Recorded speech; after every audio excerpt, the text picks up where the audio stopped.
হুজুর জান্নাতের ভেতরে আবার শপিং মল থাকবে কেমনে? প্রশ্ন আসতে পারে না?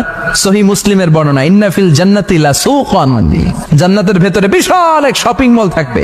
এটা বোধহয় আমাদের বসুন্ধরা শপিং কমপ্লেক্সের মতো হবে, যমুনা ফিউচার পার্ক। দুবাইতে যে একটা আছে বিশাল শপিং মল, মালয়েশিয়ার মিড ভ্যালি, এগুলোর মতো হবে মনে হয়।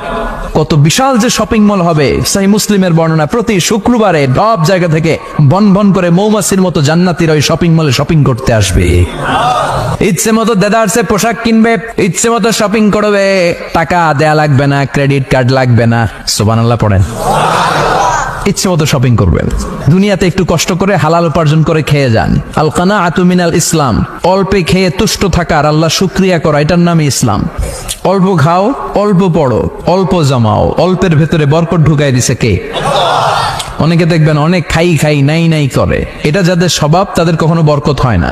অল্প খাবেন, অল্প পড়বেন, আর হালালের সাথে সম্পর্ক করবেন।